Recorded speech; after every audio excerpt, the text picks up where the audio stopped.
नमस्कार, मैं प्रियंका और आप देख रहे हैं सबले बढ़िया। आइए नजर डालते हैं आज की मुख्य खबरों पर।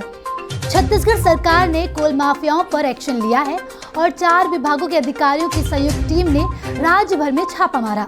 लगातार शिकायतें मिलने पर कोल वाशी और कोल डिपो पर अचानक दल पहुंचा। खनिज, राजस्व, पर्यावरण और जीएसटी विभाग की संयुक्त कार्रवाई की है। खनिज विभाग द्वारा गठित राज्य स्तर टीम एवं पर्यावरण विभाग, जीएसटी, पुलिस और राजस्व विभाग की संयुक्त टीम द्वारा जांच की जा रही है। खनिज विभाग ने कोरबा, बिलासपुर, जांजगीर चांपा एवं रायगढ़ जिलों में स्थित सभी कोल वाशी एवं कोल डिपो की जांच के लिए 10 टीमें गठित की हैं। टीमों में 50 अधिकारी शामिल हैं। छत्तीसगढ़ की महत्वाकांक्षी गोधन न्याय योजना और मितान योजना का गुजरात के अहमदाबाद स्थित गांधीनगर महात्मा गांधी में 4 से 9 जुलाई तक आयोजित डिजिटल इंडिया सप्ताह में सराहना मिली। छत्तीसगढ़ की ओर से तीसरे दिन आयोजित कॉन्फ्रेंस में भाग लेते हुए इलेक्ट्रॉनिक्स और सूचना प्रौद्योगिकी विभाग के विशेष सचिव एवं छत्तीसगढ़ इन्फोटेक प्रमोशन सोसाइटी के मुख्य कार्यपालन अधिकारी समीर बिश्नोई ने राज्य की महत्वाकांक्षी मितान योजना की विस्तृत जानकारी दी। अधिकारी समीर बिश्नोई ने बताया कि राज्य शासन द्वारा प्रारंभ की गई मितान योजना का मुख्य उद्देश्य शासकीय सेवा वितरण प्रणाली में सुधार लाते हुए नागरिकों को घर पहुंच सेवा का लाभ प्रदान करना है। इसके अलावा गोधन न्याय योजना की भी जानकारी दी। मुख्यमंत्री भूपेश बघेल ने बिलासपुर के लखीराम ऑडिटोरियम में आयोजित कार्यक्रम में छत्तीसगढ़ राज्य निर्माण आंदोलन के अग्रिम पंक्ति के नेता और पूर्व राज्यसभा सांसद स्वर्गीय रामाधार कश्यप के व्यक्तित्व और कृतित्व पर आधारित पुस्तक पृथक छत्तीसगढ़ आंदोलन के दूरदर्श नायक रामाधार कश्यप का विमोचन किया। मुख्यमंत्री ने स्वर्गीय रामाधार कश्यप की प्रथम पुण्यतिथि पर उनके छायाचित्र पर माला अर्पण कर उन्हें श्रद्धांजलि अर्पित की। मुख्यमंत्री ने इस अवसर पर बिलासपुर शहर के प्रमुख चौक पर स्वर्गीय रामाधार कश्यप की प्रतिमा स्थापित करने की घोषणा की। कार्यक्रम की अध्यक्षता छत्तीसगढ़ विधानसभा के अध्यक्ष डॉक्टर चरणदास महंत ने की। मुख्यमंत्री ने इस अवसर पर स्वर्गीय रामाधार कश्यप के अन्य सहयोगी मन्नूलाल साहू एवं सुशील भोले को आयोजन समिति की ओर से शाल और श्रीफल भेंट कर सम्मानित किया। पृथक छत्तीसगढ़ आंदोलन के दूरदर्श नायक रामाधार कश्यप पुस्तक का संपादन साहित्यकार डीडी महंत ने किया है। साथ ही मुख्यमंत्री भूपेश बघेल ने इस अवसर पर कहा कि छत्तीसगढ़ राज्य निर्माण आंदोलन में स्वर्गीय रामाधार कश्यप जी की अग्रणी भूमिका रही है। साथ ही उन्होंने अन्य लोगों को भी राज्य निर्माण आंदोलन में भाग लेने के लिए प्रेरित किया। कार्यक्रम की अध्यक्षता करते हुए विधानसभा अध्यक्ष डॉक्टर चरणदास महंत ने कहा कि दूरदर्श का अर्थ है जिसका परास्त ना किया जा सके और स्वर्गीय कश्यप जी ऐसे ही शख्सियत के मालिक थे। मुख्यमंत्री भूपेश बघेल ने भेंट मुलाकात कार्यक्रम के दौरान सर्किट हाउस गोरेला में जिले के टूरिस्ट सर्किट मैप का विमोचन किया।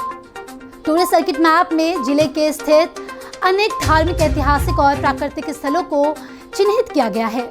इनमें शिव घाट, लखन घाट, शक्ति मंदिर सहित अन्य पर्यटन स्थल शामिल हैं। इस टूरिस्ट सर्किट मैप के जरिए पर्यटकों को जिले के अंतर्गत सभी प्रमुख पर्यटन स्थलों की जानकारी आसानी से उपलब्ध होगी और उन्हें आने जाने के लिए भी सुविधा होगी। पर्यटकों की सुविधा के लिए इस पर्यटन स्थलों का विकास किया जा रहा है। पर्यटन क्षेत्रों के विकास से जिले में गठित स्वयं सहायक समूह की महिलाओं और युवाओं को रोजगार मिलेगा। बता दें कि इस पर्यटन सर्किट मैप के प्रदर्शन से पर्यटन क्षेत्रों की जानकारी लोगों को आसानी से मिलेगी और वे इसका भरपूर आनंद ले सकेंगे।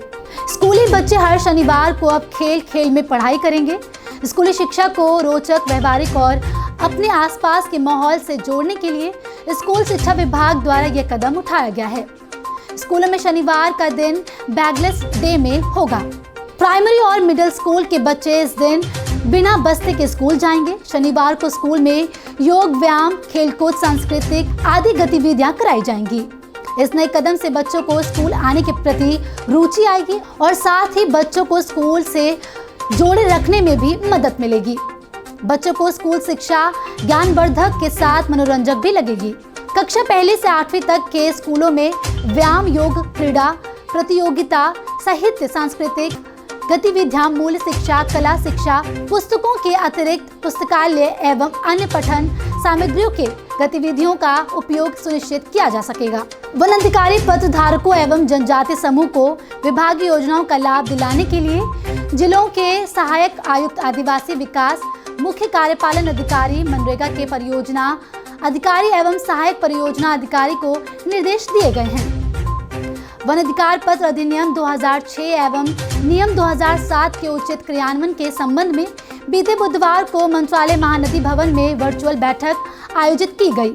इस बैठक को वन अधिकारी अधिनियम अंतर्गत वन अधिकार पत्र धारकों को उनकी भूमि विकास एवं अन्य विभागीय योजनाओं से अभिषण करते हुए कार्य योजना निर्माण और कार्य स्वीकृति के संबंध में आयोजित की गई। बैठक में इस वित्त वर्ष में वितरित व्यक्तिगत वन अधिकार पत्र धारकों को मनरेगा के तहत लक्ष्य निर्धारित करते हुए चरणबद्ध तरीके से कार्य स्वीकृत किए जाने के निर्देश दिए हैं। बैठक में जिन 17 जिलों में विशेष रूप से कमजोर जनजाति समूह निवासरत हैं, उन्हें अधिकार पत्र वितरित किए गए हैं और साथ ही उन्हें मनरेगा से जोड़ते हुए उनके आजीविका संवर्धन पर अभिषण के माध्यम से कार्य कराए जाने के निर्देश अधिकारियों को दिए गए हैं।